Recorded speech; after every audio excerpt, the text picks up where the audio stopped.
Today, we're going to be talking about how Hartford Hospital builds innovative training programs for nurses.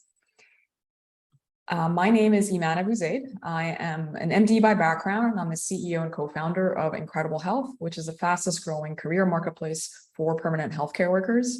Incredible Health is the platform that hospitals and health systems use to hire permanent nurses in 20 days or less. We flip the script where hospitals and health systems apply to nurses instead of waiting for nurses to apply to them. Joining us today is Melanie Tucker. She is the VP of Talent Management and Development at Hartford Hospital. Hartford Hospital is one of the best teaching hospitals in the country. It's been open in Hartford, Connecticut since 1854. They have 45 operating rooms, and it's one of the largest surgical caseloads in the state of Connecticut with over 100,000 visitors per year.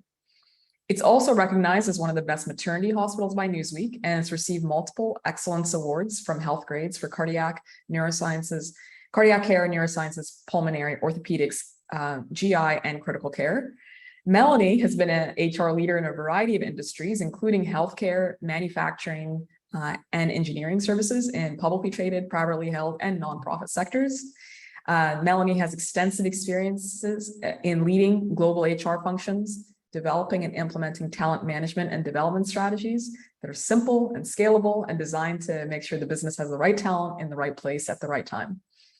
Melanie is also the chair of the Industry Advisory Board for the Hartford Public High School Allied Health Pathway, and she's a board member for the Greater Hartford Arts Council. Thank you so much for joining us today, Melanie. Great to have you here. Thank you. I'm so happy to be here. Right, great. So this is designed to be an interactive discussion. So for those of you in the audience, please feel free to ask questions in the chat. We'll answer them, some of them as we go along, and we'll also have dedicated time at the end for Q&A. This webinar is recorded as well. And so you will be receiving the recording from a member of our team afterwards too. So during today's call, we're going to be covering the state of the nurse labor market and just to set the scene of what's happening in the market today. We're going to be talking through nurse retention strategies and best practices. We'll be discussing innovative training programs and career development for nursing. We'll be talking about nurse hiring strategies, how Incredible Health can help. And then, as I mentioned, we'll have dedicated time at the end for Q&A. All right. So let's start with just the market overview. Let's just set the scene here so everybody's on the same page with what we're all dealing with. So we are in the midst of a significant labor shortage in healthcare. Our demand for healthcare as a country continues to increase as our population ages. And of course, the pandemic doesn't help. It's a demand shock on the system. And healthcare is now the biggest labor sector in the country by number of workers. 1 in 8 Americans work in healthcare. And it's been the top labor sector in the country since 2018. The problem is the supply of workers, or the number of workers, has not kept up with that demand. And so we are all facing some pretty tough challenges here. And I know there's many hospital leaders who've joined the webinar as well. We're on track to be 1.1 million nurses short by the end of next year. We are all dealing with increasing levels of turnover. So the national turnover right now for acute care nurses is at 18.7%. It has increased by almost 2% in the last 2 years. We are also seeing increases in labor costs. So 48% of revenue is now spent on labor. That has also seen an increase. And the labor costs, even, it's not just from premium labor or temporary labor, but even the wages of permanent nurses has increased. And so we are all seeing increases in labor costs. And then we're also seeing that average days to fill right now, the national average is about 89 days to fill a permanent and specialized nurse role. Pretty consistent with what you're seeing as well, Melanie. Yeah, absolutely. Yeah. So just to share a little bit about, Hartford Hospital, we're in a completely different environment than we were 3 years ago. Hartford Hospital, I think, went in with in a real position of strength. we, had a number of proactive and strategic planning processes that allowed us to enter the challenging times with really strong leadership and culture. It's a desirable place to work and grow your career, and it still is. But, we're challenged just like every other hospital.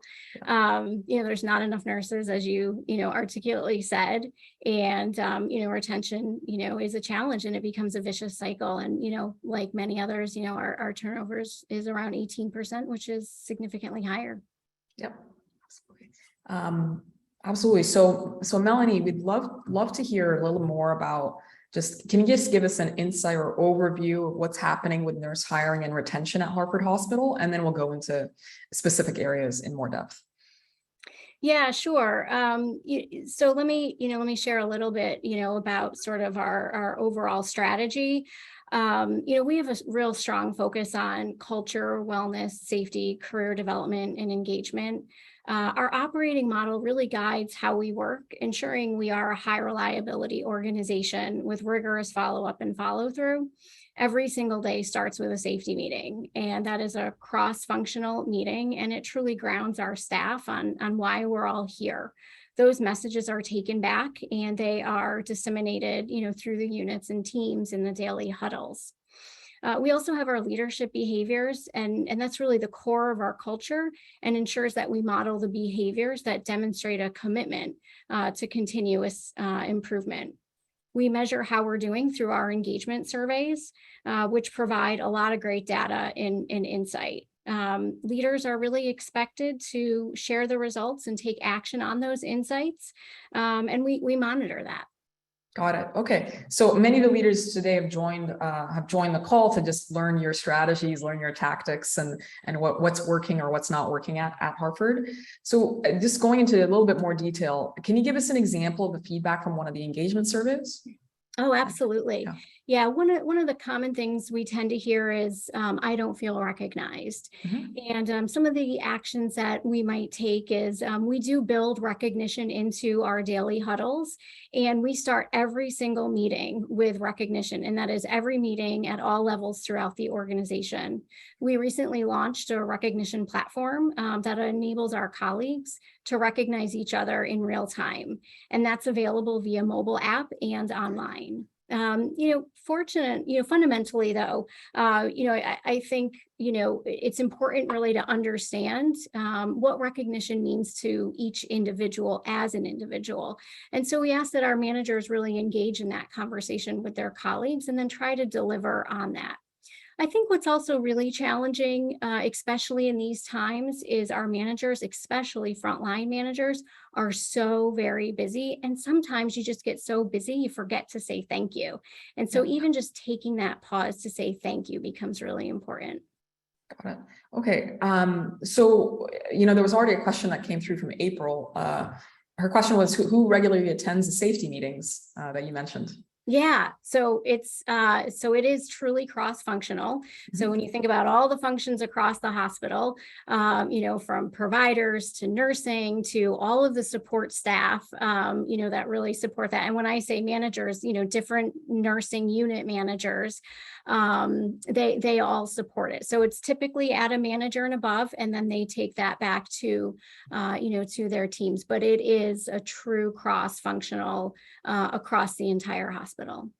Got it. So, you mentioned the importance of recognizing the employees, including the nurses, and that likely helps with retention. What other, tactics are you putting in place to tackle the retention challenge? Yeah, one of the things that we've really looked at this year is our performance evaluations and how we can incorporate stay interviews into them. And, when we looked at our performance evaluations, what we really thought about is what matters most, and that's the conversation. So we've simplified and shortened it so that instead of focusing on a lengthy form, our managers are focused on the conversation. And in that conversation, we're asking managers to really engage and ask questions like, what keeps you here? What do you value about the organization and your job? What frustrates you? So that they can really get under, the motivation of their colleagues and then take action, for each of those individuals. And then collectively, we're able to, look at the themes and address those. Beyond that, we have taken our analytics to the next level and are actually starting to look at predictive analytics. And so we're actually able to identify where our high attrition risks are down to the employee level within our patient care services area and try and mitigate that. Got it. Okay. One of our we do pretty large scale studies here at Incredible Health. And, when nurses are creating their profiles on our platform, we often ask, like, what are the reasons why are you looking for a new job, or why are you considering leaving your current role? We have information here from about 400,000 US nurses. So about 10% of the US nurse population. And we've been tracking this for years. Incredible Health has been around for 5 years. So we have this data going back several years, and it really hasn't changed actually that much from as a result of the pandemic. And it's pretty consistent throughout all geographies. By far, the number one reason why nurses are changing roles or considering leaving their employer is they're looking for career advancement. That could mean a range of things. That could mean they're looking to grow their skills in their area. They're looking to get further specialized. There's a set of them that are trying to move into leadership.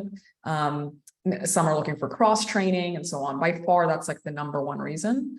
The second most common is they're looking for a better schedule, right? They're just not happy with the schedule they have at the current employer. They've tried to change it, it's not working. They just need more flexibility. The third most common reason is something to do with geography, right? They're relocating or they're trying to reduce their commute time. And then finally, it's compensation. And it's in this order in terms of prevalence.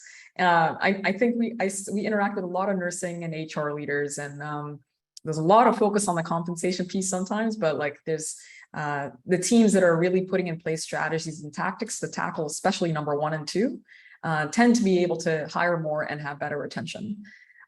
So on that topic, given that career advancement is the number one, can you just help us walk through? Can you walk us through what Hartford does to build a career path for nurses? Absolutely. Yeah, career development and growth is a significant focus for us. Hartford Hospital is a really great place to grow your career, especially given that we are part of a larger system, Hartford Healthcare. We start right with our student nurses, having over 700 clinical rotations in a year. So we're able to really develop relationships with those student nurses. And in fact, we do offer employment opportunities while they're still students. And then we're able to offer employment to those students as they graduate, if it's the right fit for them. And we have strong fellowship and capstone programs to really help them be successful as new grad nurses.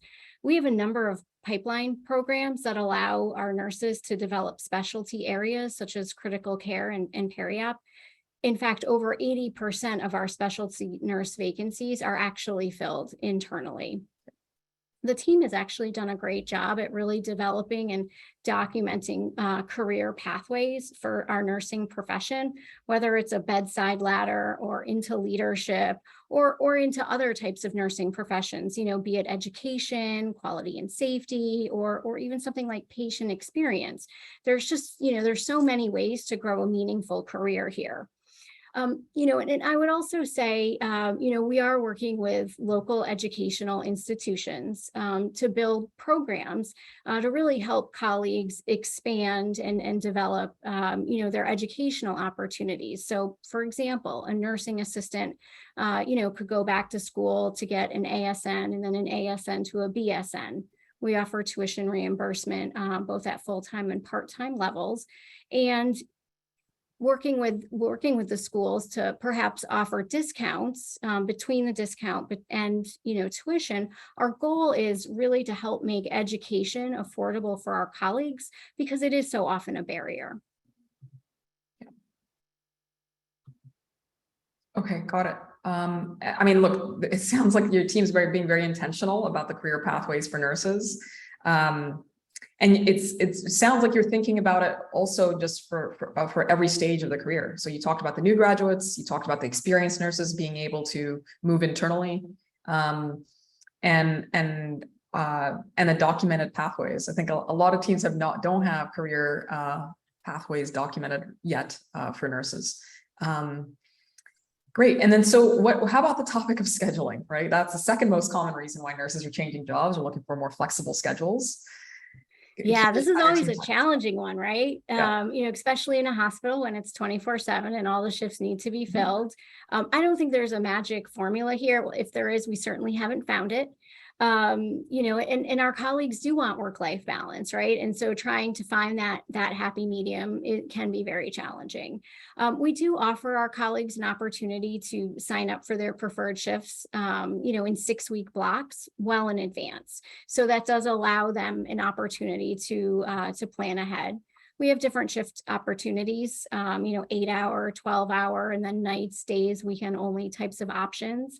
We also have internal sort of traveling types of roles and opportunities, but we are constantly challenging ourselves and thinking like, how do we do this differently? How do we meet our colleagues where they are so that it is more attractive?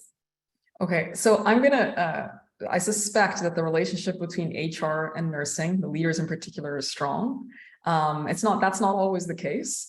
What is it that makes, making these changes in career advancement and in scheduling requires a very strong partnership with your nursing leaders? So can you share a little bit about what fosters that relationship and what makes it a strong working relationship?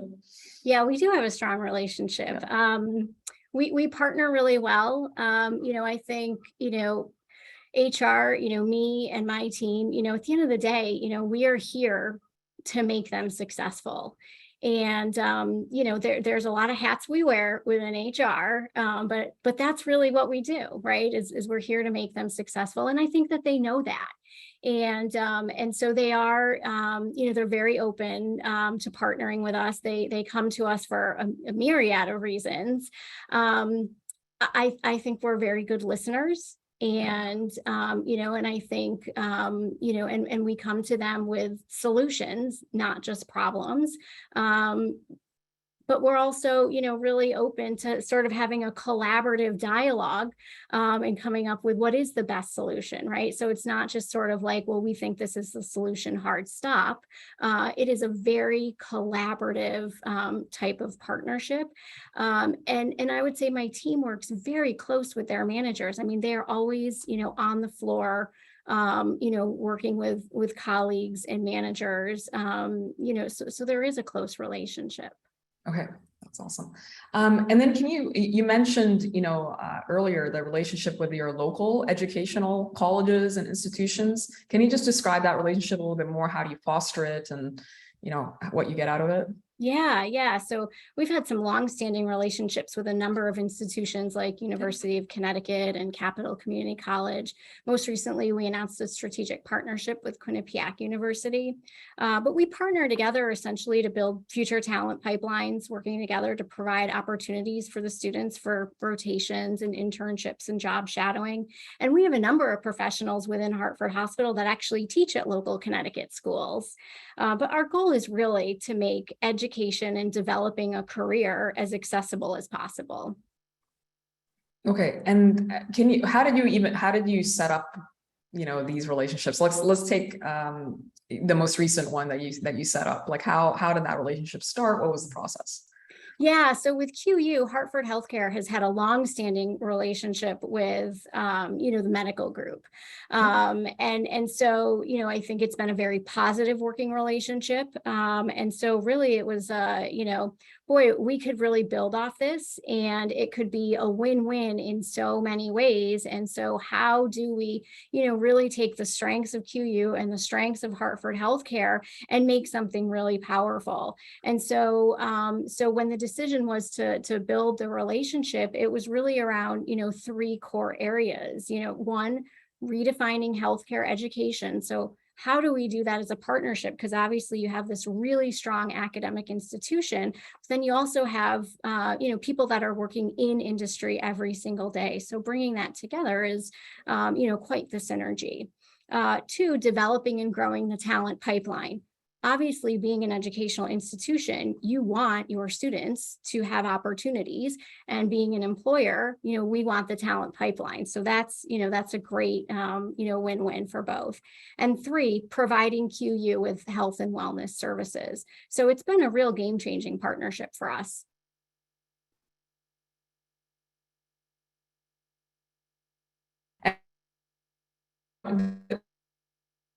Ultimately trying, what your team is that the main goal? I'm sorry, I cut off. Oh, sorry, my internet was unstable. Sorry about that. What's your main goal or your main objective out of the relationships with educational institutions is to build your pipeline? Is that the main objective? I think it's really, how do we, provide opportunity, for people, right? Okay. How do we, that's fundamentally it. Yeah. Awesome. And then, so your team has a lot of focus and investment in new graduates, new nurse graduates. Curious, how many new nurse graduates is your team hiring per year? Hartford Hospital hires about 300 each year. Okay. Has that number gone up in recent years, gone down, or it's been solid around 300 the last couple of years. Okay, got it. And the other challenge that many systems are dealing with is, even if it's easier to hire new graduate nurses compared to experienced nurses, you still got to train them, right? You got to have preceptors and educators, right? Yeah. And those are in very, very short supply right now too. So how did you tackle that problem? Yeah, so we're actually really fortunate that in each of our core areas, including specialty, we do have highly experienced nurses that are wonderful mentors. We do provide preceptor training to those nurses to ensure that the training is consistent and effective. And in addition to the preceptors, we have a really strong team of unit-based and centralized nursing professional development specialists, our nursing educators, and they obviously play a really critical role in training and education. And I would say even before, a new nurse hits the floor, they go through a standardized and rigorous, orientation that really helps ensure that they have some of the basic competencies. Okay, got it. And preceptors are often still have a patient load sometimes, right? So how do they manage their own workload while also training new nurses? We do adjust their workload so that it is manageable and they can focus on the training. Got it. Okay. And then any other best practices you wanted to share with the team just as it relates to hiring nurses and what's worked? Yeah, well, we've had some great success actually in reducing hiring time within our emergency department, and really proud of the leadership team there and the work that they've done. And reducing that hiring time has actually led to really low vacancy rates, the lowest across the hospital. So that team basically selected a small group and made them accountable for all the interviewing and selection. So instead of going through multiple rounds to decide sort of where somebody should go, it's one small team. They interview, they select, and then that new person goes to where the need is, and it has drastically reduced sort of that time to offer, which of course also allows us not to lose candidates because things move so fast in this industry. So that's been a really great success. Yeah, that's awesome. We work with over 600 hospitals and health systems across the country. I would say by far, probably the number one challenge with hiring is the bottleneck that happens at the interview stage. Yeah. Usually it's with the hiring managers, right? Because they're busy, they're working on the floors and so on. Yeah. And so these tactics that you're sharing, like, it sounds like you really reduced the number of interviewers, you've centralized it. And you've just reduced the number of steps the candidate needs to go through. Exactly. Basically one step. Yes, that's awesome. Okay, so you ran this pilot program in the ED. It worked. It's working. Yep. And then how are you thinking about scaling that across the hospital? We've already started to scale, and we'll do it slowly, obviously, but we'll continue to scale it, where it makes sense. Okay. I did want to come back to the topic of the relationship between HR and nursing, okay? Because it's just it's so unique for Hartford to have this level of collaboration. Okay, so when there was, let's take the example of the ED hiring changes that your team made. did you face initial resistance from those hiring managers? And if yes, like how did you tackle that? We did not face resistance. Great. In fact, the idea came from them. Great. Okay. Yeah. Okay. How about things like you mentioned earlier, the flexible scheduling, right? Offering more shift options and so on. Essentially, your team is offering a menu of shift options to nurses. Is operationally complex, right? It is more work, frankly, for your internal nursing, for your nursing leaders to manage. Was there resistance there? Was it their idea? How did that come about? I think there can be resistance when we start introducing, new types of scheduling. And then there are times where there's not resistance, right? So I think you have like a whole spectrum and everything, in between. But I think when you get to the point where we're at, where it's just where the shortages can be so significant and you're asking so much of your staff, I think managers become more receptive to trying different things. And then, it's how do you make it easier for them, right? So, what's really not fair is to put on top of everything they're doing something that's incredibly cumbersome to manage, right? So anytime we think about doing something different or rolling out a program, we always think about how is this going to impact the manager or the employee, and how do we make it simple for them, because they're so busy and they have so much pressure on them, that always has to be something we think about. Got it. Okay. A very common topic that's coming up is the hiring and the use of CNAs and LPNs, right? Just frankly to relieve the RNs, right? Right. I'm curious, just does your team hire CNAs and LPNs, and sort of how are you thinking about that approach? Yeah, so we currently don't require a CNA in order to work at Hartford Hospital. We have a really strong training and orientation program for our patient care associates. That being said, we are building out the career path for nursing assistants right now. And I could see a time where CNA could potentially be a part of that as part of a career path growth opportunity. I also will point out, that as part of our partnership with QU, the student nurses in that program are being given the CNA training along with guaranteed employment at Hartford Healthcare as part of their as part of their program.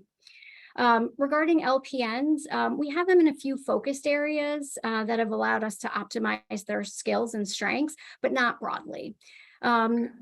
It is challenging, and I think we're continually considering, the way in which we care for our patients, and we'll continue to do that. Okay, got it. And just a reminder to everyone, there will be plenty of time for Q&A, so please feel free to submit as many questions as you like while we have Melanie here. All right, and then one question that did come through from Grace is, this is a very tactical question, how are you distributing the engagement surveys and how often? So they are distributed electronically. So everybody gets, an email that, with a link. Right now we actually do a survey basically twice a year. So a larger survey and then sort of a pulse survey. Got it. Okay. All right. Next, I'll just share a little bit about what Incredible Health does, and then the rest of the time is for Q&A as well. There's a few more questions that have already come through for you, Melanie, that we'll go through as well. Great. So Incredible Health, hospitals use our custom matching technology to hire high quality permanent nurses in less than 20 days. So instead of it taking the 90-day national average, they can really accelerate their hiring using our platform. We're used by over 600 now hospitals and health systems across the country. We're used by very big health systems like HCA Healthcare, Kaiser Permanente. We're used by many academic medical centers too, like Johns Hopkins and Stanford and Cedars-Sinai. Lots of community hospitals use us as well.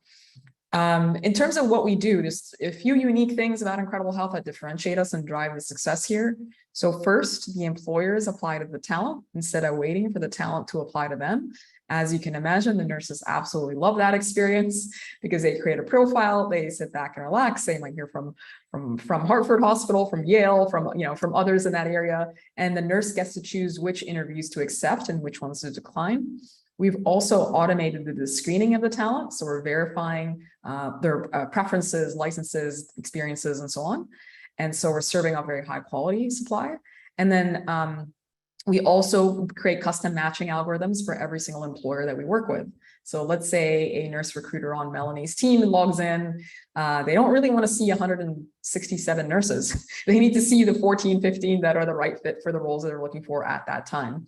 And the same thing for the nurse. Like, let's say you're a highly sought after ED nurse, like you do not want to hear from 100 employers, you want to hear from only 4 or 5. So it's a curated experience.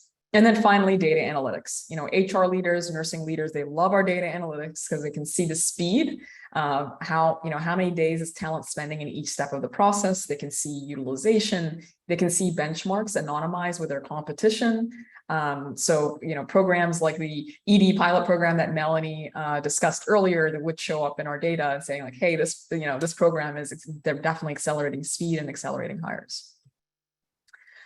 We also offer a whole range of services and tools for nurses. It includes, we are not just the place where nurses find permanent roles, we're also the place where they're managing their careers. So we offer free continuing education to every single nurse in the country, free salary estimators. Nurses get access to career coaching that's free. There's even a social network or a community for nurses built into our apps. And really, this attracts tens of thousands of nurses to our platform every single week, and a portion of those use the hiring marketplace as well. I did want to just share a little bit more data from the platform because I know there's a lot of HR and nursing leaders on the call. Melanie, you commented on the speed factor and how important that was for driving success for your ED. Our platform data shows that 68% of nurses RNs accept the very first offer they receive.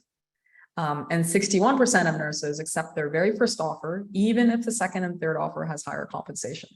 So speed, your internal hiring operational processes is definitely the number one factor for driving success. We see this in many of the areas that we work in whether it's LA or Houston or Dallas or Miami or wherever. It is not the teams with the highest salaries that get the most hires. It's also not the teams with the biggest brands. It's actually the teams with the best internal hiring operations that have really streamlined it that are driving the most hires for their system. That is true across the board in every single part of this country. This is just a quick case study. This is a team from LA, actually, where we have different steps of the hiring process. For this team, we were able to get it down from 66 days down to 19 days, the days to hire. And where we had the biggest impact was on time to source. Usually that's what's really dragging out the days to fill. And so because we have this established nurse network and many nurses engaged, we're really able to accelerate the time to source from 44 days down to 3 days. And then we do remove a few days in later steps of the process through things like automated interview scheduling and by sharing a lot of these best practices too. And then finally, retention rates. We know retention is top of mind for many HR and nursing leaders. What we see in our studies is that the retention rate is 15% higher than the baseline when the nurse is hired from Incredible Health.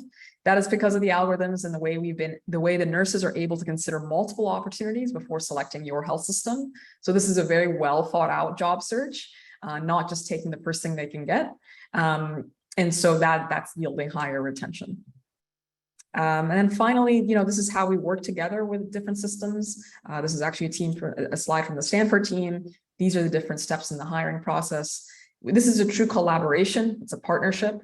Incredible Health is taking care of the first 4 steps of the process, including sourcing, taking care of the screening, even automatically scheduling that first recruiter phone screen. And at that point, the health system, it's going through the normal hiring workflows of the health system, including getting interviews completing, getting offers out and offers accepted. So this is a partnership. It takes both parties to make it work.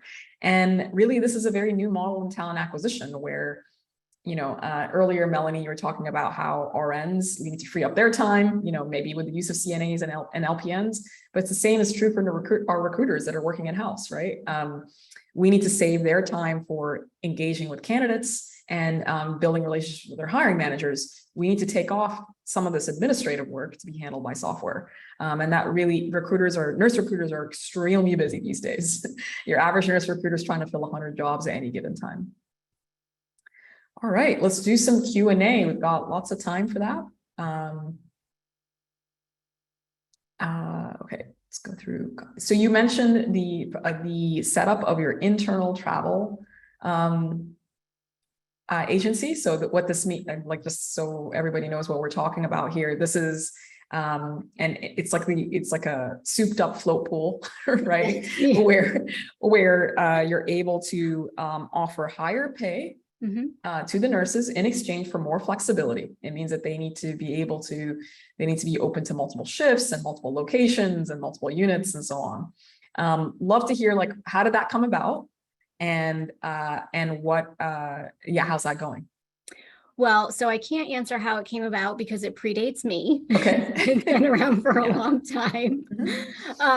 But I mean, our organization relies on it heavily. So I would say, it's a bit of a well-oiled machine at this point, and and it's a very, very effective model. The staff that we have, within that float pool, are incredibly agile, nurses that really are able to go just about anywhere. Got it. Okay. That's awesome. And are you able to attract talent to that pool? Oh, we are. Okay. I mean, the compensation, is attractive. Yep. Yeah. Awesome. Another question that came through is can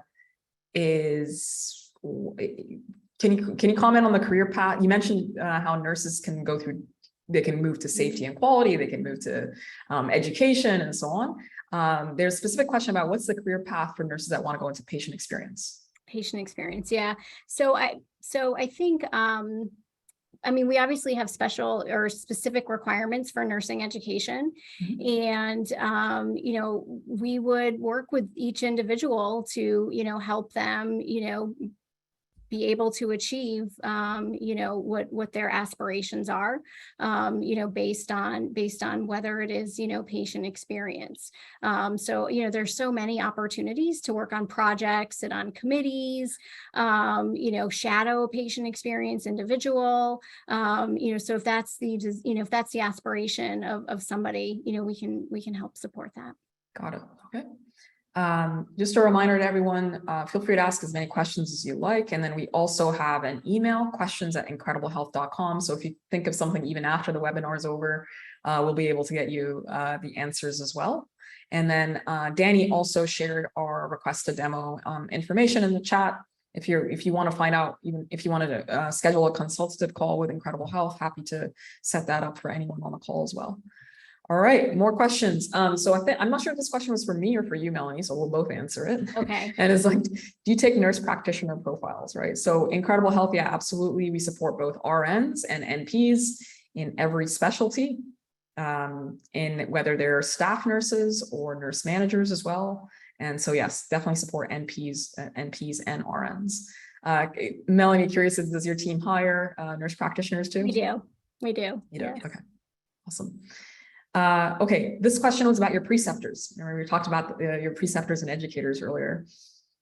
As far as just adjusting their workload, any more detail on, do they have different patient ratios? Do they get patient assignments with less acuity? Sort of like what are the details of adjusting their workload? Yeah, it would be more about patient ratios, because, the acuity, that would be a little difficult, based on the unit that they're in. But yeah, we would, change the ratio just to make sure they're able to really support the people that they're training. Got it. Okay. There was a question that came up about cross-training. I think this is for your experienced nurses. You mentioned that there is a career pathway for nurses to switch specialties if they want. Just any more detail on how that works and how that's implemented? Yeah, so when a nurse is hired, we do ask managers in a non-specialty area. We do ask managers to meet with them, within the first 6 months, to really understand what their aspirations are. And if it is going into a specialty area, we have specialty programs that are really focused on, getting into critical care or peri-op, and they have specific competencies that they, obviously have to achieve. But it would start with, shadowing, right? Just going to a critical care unit and shadowing a nurse for, for a day or two and seeing if it's even something that they think they would be interested in. And then, there would be a process on, how they could get into, that specific program. Okay, awesome.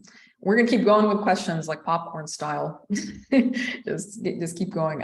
Juliana had a question around what's the data on retention of nurses hired through Incredible Health compared to traditional methods? Yeah, we do have that data. It's 15% higher than the baseline. And the reason for that is they were able to consider multiple opportunities before selecting that specific employer. So it's a well thought out job search. Another question, Melanie, for you regarding the CNAs. Yeah. Can you tell us more about the career path that you're developing for them? Yeah, so what we envision being able to really offer, like just a nursing assistant profession, is sort of a level or a ladder, if you will.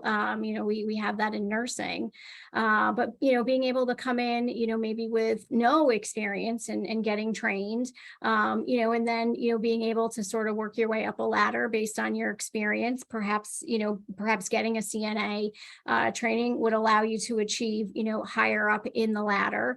We've piloted in one of our areas in the hospital, even like a lead kind of individual, where there's just it's the ED. It's there's a lot going on in there, and so being able to help with workflow.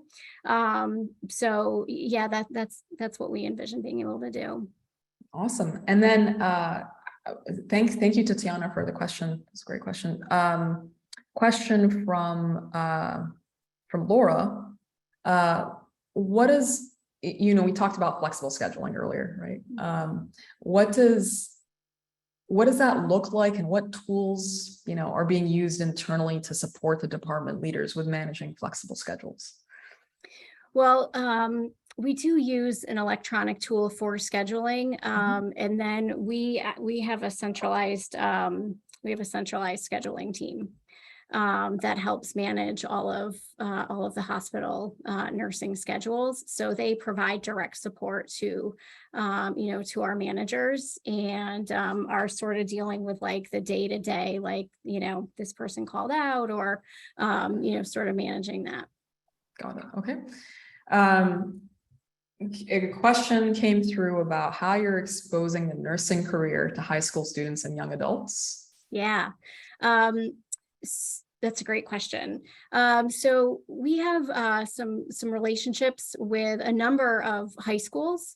There's several high schools locally that actually have allied health career pathways as part of their curriculum, and we are heavily involved with those pathways. So I actually chair an industry advisory board, right, for Hartford Public High School, and we have similar partnerships in other high schools. So we have students come to the hospital. They do tours. They can do job shadows. We had 10 interns over the summer. And we provide guest speakers during the school year. There was we do career fairs, at the high schools. So it's actually been one of our significant focuses over the last 12 to 18 months, is how do we really start to target high school students, so that they can be further educated on the opportunities in healthcare and start to pursue that career early on. Got it. Okay, thank you, Raymond, for the question. All right, I think we've answered a lot of them. Let me make sure that there aren't any particulars we missed. I guess so this is a more general question. How are you addressing diversity? Yes, that's a great question. So we do have an organizational leader for diversity, equity, inclusion, and belonging. Yeah. And we have a 5-year strategy and roadmap, for diversity. It is incredibly important to us, and really aligns, with our health equity goals as well. Yeah. So we have a council, and then Hartford Hospital also has a highly involved diversity council that establishes goals, and highly involved in the community. We have colleague resource groups. So it is a multi-pronged type of approach that we're looking at diversity. Talent acquisition strategies around diversity. So it's been a significant focus for Hartford Healthcare. Got it. All right. And then our final question is, you've offered a lot of strategies and tactics during this session. And, we were speaking earlier about how, before the webinar started, about how this is like a very dynamic and challenging time to be working in healthcare. What would you say, what are your top tips for HR and nursing leaders that are on this call for just navigating this environment? Top tips. What a great question. I guess what I would say is keep listening and keep it simple. I think sometimes we want to overcomplicate things, but I think the simpler we can make our solutions, the better. And I think we have to meet colleagues where they are. I think so often we want to create something and we expect people to come to us, right? Just like your solution, right? Yeah. I mean, you're going to where the nurses are. Yeah. We have to meet colleagues where they are, if we're going to attract and retain them. Yeah, awesome. Thank you so much for your time today, Melanie. Really appreciate it. For everyone in the audience, we will be sharing the webinar recording. It will be shared by a member of the Incredible Health team. If there's any other additional questions, feel free to email us at questions@incrediblehealth.com. Danny also shared our just website information as well in the chat. And Melanie, just thank you so much for sharing with us today. Thank you. It's been fun. All right.